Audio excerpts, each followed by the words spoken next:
누가복음 2장 41절부터 마지막까지 함께 읽겠습니다. 그의 부모가 해마다 유월절이 되면 예루살렘으로 가더니 예수께서 12살 되었을 때에 그들이 이 절기의 관례를 따라 올라갔다가 그 날들을 마치고 돌아갈 때에 아이 예수는 예루살렘에 머무셨더라. 그 부모는 이를 알지 못하고 동행 중에 있는 줄로 생각하고 하루 길을 간 후 친족과 아는 자 중에서 찾되 만나지 못함에 찾으면서 예루살렘에 돌아갔더니 사흘 후에 성전에서 만난즉 그가 선생들 중에 앉으사 그들에게 듣기도 하시며 묻기도 하시니 듣는 자가 다 그 지혜와 대답을 놀랍게 여기더라. 그의 부모가 보고 놀라며 그의 어머니는 이르되 아이야 어찌하여 우리에게 이렇게 하였느냐 보라 내 아버지와 내가 근심하여 너를 찾았노라. 예수께서 이르시되 어찌하여 나를 찾으셨나이까 내가 내 아버지 집에 있어야 될 줄을 알지 못하셨나이까 하시니 그 부모가 그가 하신 말씀을 깨닫지 못하더라. 예수께서 함께 내려가사 나사렛에 이르러 순종하여 받드시더라.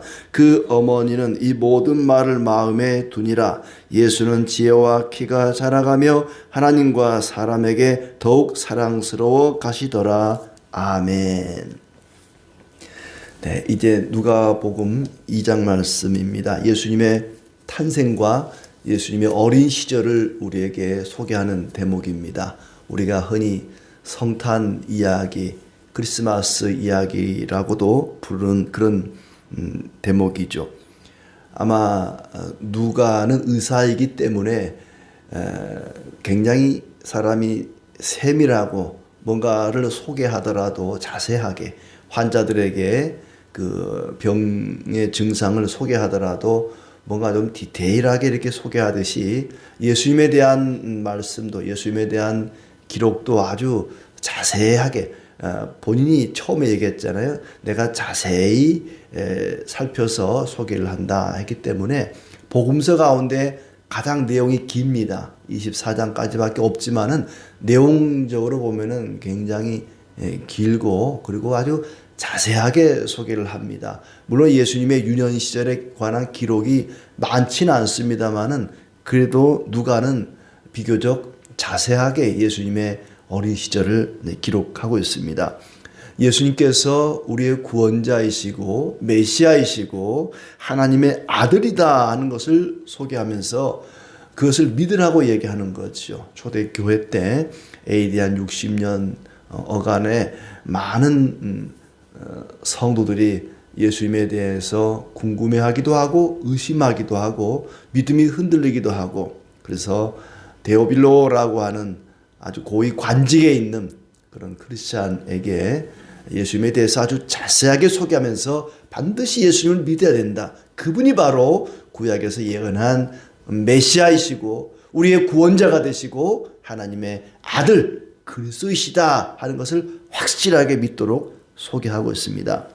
예수님께서 구약에 예언한 대로 베들레헴에서 태어나셨다. 그것은 역사적인 사실이다 하는 것을 말하기 위해서 가이사 아구스토 황제의 어떤 그 치세 하에서 있었던 그런 역사적 사실이라는 것을 먼저 밝히고 있습니다.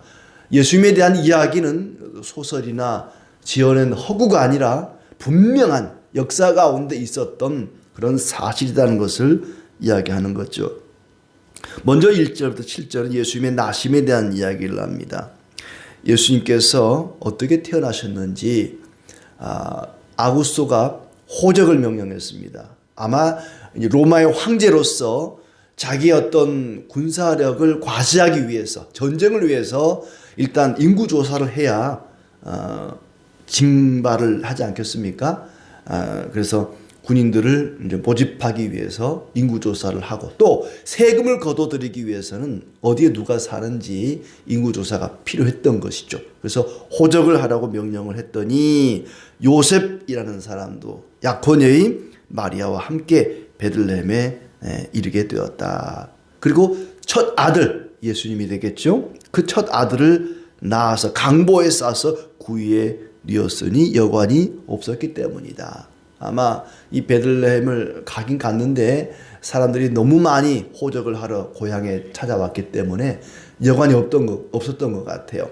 그래서 할 수 없이 마구간에 가서 아이를 낳고 또 하필 그때 이제 상기가 있어서 마리아가 예수님을 낳게 되고 강보에 싸서 누일 곳이 없어 구유에 말이나 소가 먹이를 먹는 밥그릇이죠. 구유에다가 예수님을 누이게 되었다. 예수님은 가장 낮은 자리, 가장 비천한 자리, 그런 곳에 오셨다는 거예요. 왕궁에 오신 것이 아니라 가장 낮은 곳에 오셨다.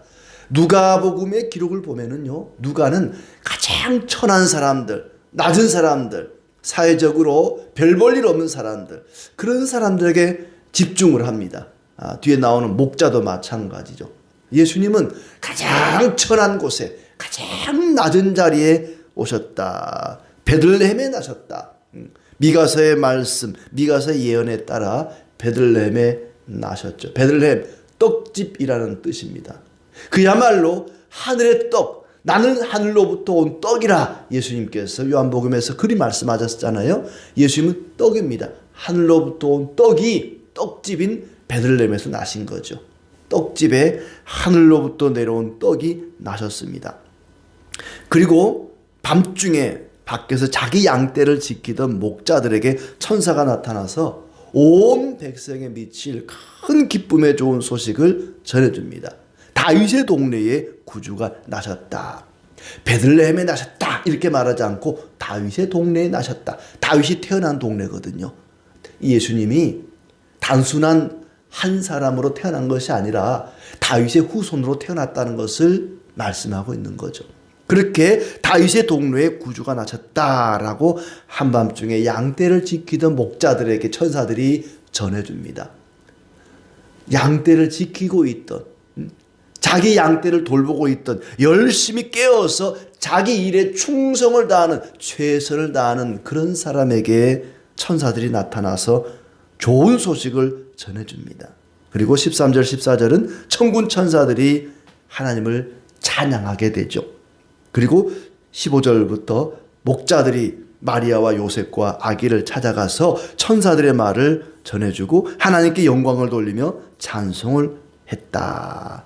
할례할 날이 되어서 예수님께서 이제 할례를 예수님이라 하고 이름을 짓고 할례를 하게 된 것이죠.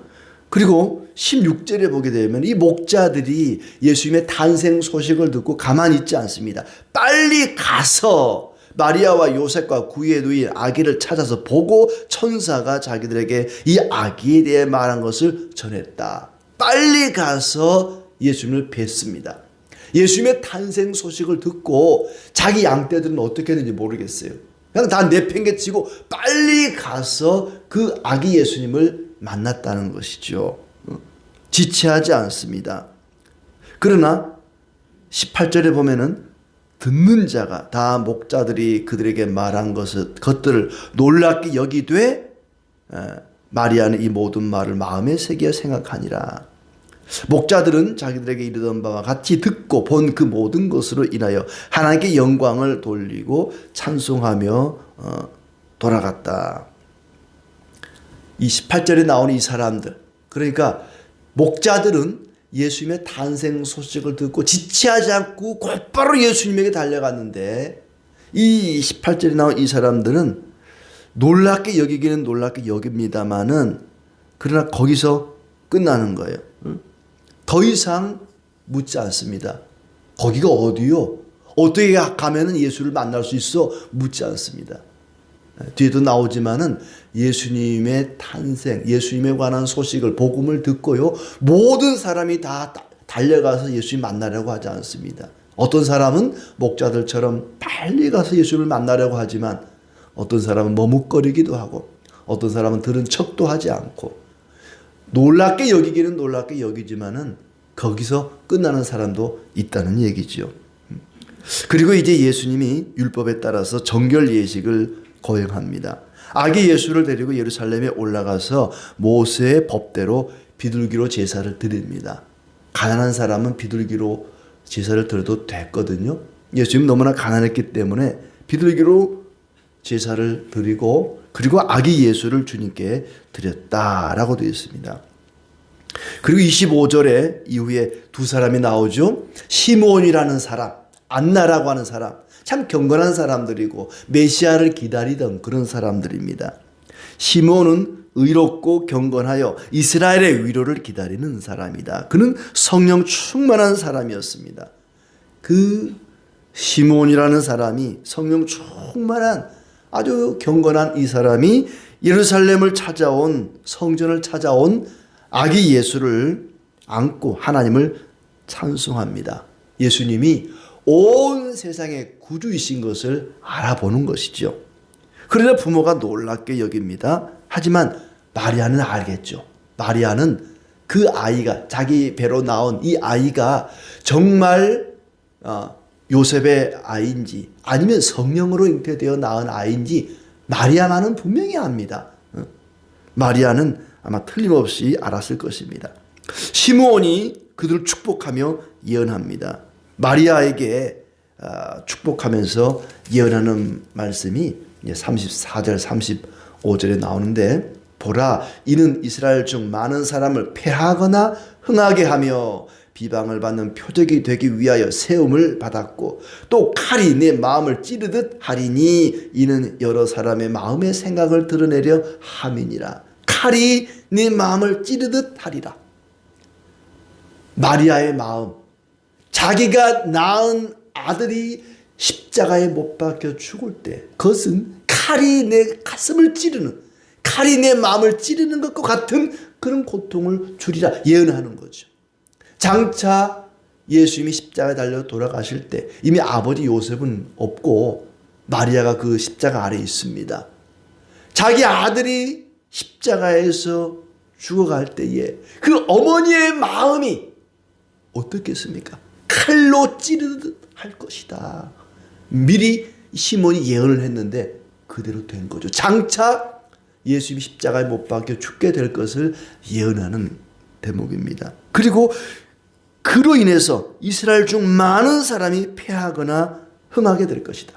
예수님은 흥망의 기준이 됩니다. 예수님을 어떻게 대하느냐에 따라 흥하기도 하고 망하기도 합니다. 예수님을 받아들이는, 영접하는 사람은 흥하게 될 것이지만 그를 거부하는 자들은 패하게 될 것입니다. 성패가 갈라집니다. 사느냐 죽느냐가 예수님에 대한 태도에 달려있게 될 것이라는 얘기입니다. 자, 그리고 안나가 나오죠. 36절부터 38절에 안나라고 하는 여인이 나오는데 그가 아기 예수를 안고 하나님을 찬송합니다. 예수님을 알아보는 거죠. 시몬과 같이 84세 된 과부입니다. 아주 일찍 과부가 된 여인인데 성전을 떠나지 않고 주야로 금식하며 기도하던 그런 안나가 예수님이 오신 것을 보고 그 아기 예수님을 보고는 알아보고 하나님을 찬송하고 감사를 드립니다. 그리고 이제 이 정결 예식을 마치고 마리아와 요셉이 원래 자기의 집이 있던 나사렛으로 돌아가게 되었다. 40절에 예수님의 자라나심에 대한 이야기를 합니다. 아기가 자라며 강하여지고 지혜가 충만하며 하나님의 은혜가 그 위에 있더라. 이 한 절 속에 예수님의 10대 어린 시절에 담겨 있는데 예수님의 어린 시절이 어땠을까? 상상력을 동원해서 파헤치려고 할 필요가 없습니다. 이 말씀 한 절로 충분합니다. 예수님의 어린 시절에 대해서 성경에 없는 것을 막 여기저기서 파헤칠 필요가 없다는 얘기죠. 이걸로만 우리가 예수님의 어린 시절을 상상해도 충분하리라 생각이 듭니다. 41절부터 우리가 읽은 52절까지 내용은 예수님의 어린 시절 12살 때에 있었던 한 에피소드를 소개하고 있습니다. 해마다 6월절을 되면은 많은 사람들이 예루살렘 성전에 제사를 드리기 위해서 모입니다. 전국 각지에 있는 이스라엘 백성들이 예루살렘에 모이던 6월절에 예수님도 그 부모님과 함께 방문하게 되었다. 예수님께서 부모님과 함께 이제 6월절 행사를 마치고 집으로 돌아가는데 예수님은 돌아가지 않고 예루살렘 성전에 여전히 머물러 있습니다. 그런데 부모님은 사람들이 얼마나 많이 붐볐는지 예수님이 옆에 있는 줄 알았어요. 예수님이 옆에 있는 줄 알고 한참을 하룻길쯤 가다 보니까 예수님이 없는 거예요. 어디 갔지? 아무리 수소문 해봐도 예수님이 안 계시는 거예요. 왔던 길을 돌아가면서 차근차근 찾아보는 거예요. 하룻길 왔는데 돌아가는 길은 사흘길이 걸렸다 그랬거든요. 아주 여기저기 샅샅이 뒤지면서 돌아갔더니 예수님이 성전에 앉아서 선생님들과 함께 성경을 가르치는 선생님들과 함께 듣기도 하고 묻기도 하고 질의응답을 하면서 앉아 있는 거예요. 마리아가 깜짝 놀라서 예수님을 책망하죠. 물론 심하게 꾸짖지는 않습니다. 그 부모가 보고 놀라며 그의 어머니는 이르되 아이야 어찌하여 우리에게 이렇게 하였느냐. 얼마나 놀랬겠어요. 12살 먹은 아이가 아들이 없어졌으니 얼마나 놀랬겠습니까? 돌아가 봤더니 성전에 앉아서 선생님들과 함께 성경 공부를 하고 있는 것입니다. 질의응답을 하고 있는 것이죠. 그래서 이제 예수님을 가볍게 책망을 했더니 예수님이 하시는 대답이 내가 내 아버지 집에 있어야 될 줄을 알지 못하셨나이까. 예수님은 옳은 말씀을 하셨지만은 그 부모는 뭔 말인지 모르죠. 근데 마리아는 아마 좀 느꼈던 것 같아요. 그래서 51절 끝에 보면 그 어머니는 이 모든 말을 마음에 두니라 이렇게 표현하고 있습니다. 마리아는 뭔가 느낌이 왔다는 거죠. 이 대목을 딱 놓고 보면은 예수님이 성전이잖아요. 진짜 성전은 예수님입니다. 예수님이 성전인데 성전 대신 예수님이 성전 안에 지금 계시는 거죠. 성전이 성전 안에 머무는 그런 기이한 모습입니다. 아무튼 그렇게 하고는 나사렛에 이르러서 부모님을 순종하고 받들었다. 예수는 지혜와 키가 자라고 하나님과 사람에게 더욱 사랑스러워 갔다라고 말합니다. 이 이야기 예수님의 탄생과 그분의 유년 시절에 관한 이야기를 통해서 몇 가지 우리가 생각해 볼 부분은 아까 말씀드렸던 어떤 사람은 예수님의 탄생 소식을 듣고 곧바로 가서 빨리 가서 예수님을 만나고자 했던 사람, 만나서 하나님께 찬송을 드리고 영광을 돌렸던 목자 같은 사람이 있는가 하면, 그러나 18절에 나오는 사람들처럼 예수님의 탄생 소식을 듣고도, 복음을 듣고도 이상하다, 참 신기하다, 신비롭다, 어떻게 그런 일이 있을 수 있을까라고 생각만 하고 거기서 멈춘 거예요. 예수님을 만나려고 하지도 않고 찾아보려고도 하지 않은 그런 사람이 있다. 예수님에 대한 태도, 예수님을 어떻게 대하는가, 그분을 만나려고, 그분을 나의 구주로 영접하고 그분을 의지하고 그분을 따르는 사람이 있는가 하면 그분을 참 훌륭하다, 대단하다, 신비롭다라고 생각만 하고 멈추는 사람도 있다는 것입니다. 예수님을 바라보고 예수님에 관한 소식을, 복음을 듣고도 똑같은 반응을 보이지는 않습니다. 하나님을 찬양하고 감사하는 사람이 있는가 하면은 외면하는 사람도 있다는 것이죠. 특히 낮고 비천한 자리에 있는 자들이 바로 그 예수님을 찾게 되고 만나게 되었다는 것을 누가는 소개하고 있습니다. 그것이 1장, 누가복음 1장 51절과도 맞닿아 있죠. 52절에 보면은 권세 있는 자를 그 위에서 내리치셨으며 비천한 자를 높이셨고 줄이는 자를 좋은 것으로 배불리셨으며 부자는 빈손으로 보내셨도다. 낮고 천하고 줄이고 가난한 자들에게 하나님께서 은혜를 베푸신다, 이런 표현을 하고 있습니다. 바로 그런 사람들, 목자들은 그런 사람들이죠. 목자와 같이 순전한 믿음으로 주님을 만나기를 갈구하는 우리의 삶이 되기를 바랍니다. 그들은 기뻐하며 찬양하고 하나님께 영광을 돌렸습니다. 예수님께서 이 땅에 오신 목적이 뭔가 14절에 나옵니다. 지극히 높은 곳에서는 하나님께 영광이요, 땅에서는 하나님이 기뻐하시는 사람들에게 평화로다. 하나님께는 영광을 돌리고 사람들에게는 평화를 주기 위해서 예수님이 이 땅에 오셨습니다. 우리의 삶이 그래야 됩니다. 하나님께는 영광을 돌리고 사람들과는 화목하게 평화롭게 지내는 것, 그것이 우리가 추구해야 할 이상적인 삶이 아니겠습니까? 그리고 많은 사람들이, 목자들이 하나님께 영광을 돌리고 시몬과 안나가 하나님을 찬양했던 것처럼 우리는 항상 기뻐하면서 하나님을 찬양하면서 나가야 할 것입니다. 그리고 마지막 한 가지는 마리아와 요셉이 예수님이 자기와 동행하는 줄 알았습니다. 예수님이 내 곁에 있는 줄 알았습니다. 그러나 한참 가다 보니까 자기들만 가고 있는 거예요. 예수님과 상관없이 걸어가고 있는 것입니다. 우리의 삶이 혹시 그런 건 아닌지, 나는 지금 예수님과 동행하는 줄 알고 있었는데 알고 보니까 나 혼자 걷고 있는 건 아닌지, 예수님과 상관없이 살고 있는 건 아닌지, 열심히 예배하고 기도하고 찬송하고 성경 읽고 하고 있는데 나 혼자만 하고 있는 건 아닌지, 주님은 멀리 떼어놓고 나 혼자 걷고 있는 건 아닌지, 주님과 너무 멀어져 있다, 내가 주님과 동떨어져 지금 나 혼자 있다 라고 생각이 들 때는 돌아가야 됩니다. 예수님이 계시는 곳으로 그들은 돌아갔습니다. 어떤 곳이었습니까? 말씀을 묻기도 하고 듣기도 하는, 성경 공부하는 곳이었죠. 말씀을 배우는 자리였습니다. 그곳으로 돌아갈 때에 거기에 예수님이 계셨습니다. 우리가 그런 경우들이 있죠. 놀이동산에 아이와 함께 갔는데 사람들이 너무 붐벼가지고 한참 구경하고 났더니 손잡고 있는 아이가 남의 아이야.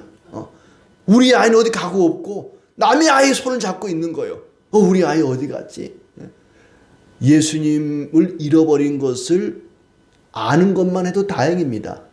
지금 예수님과 상관없이 나 혼자 걷고 있는데 그것도 깨닫지도 못하고 찾지도 못하는 그런 경우도 있습니다.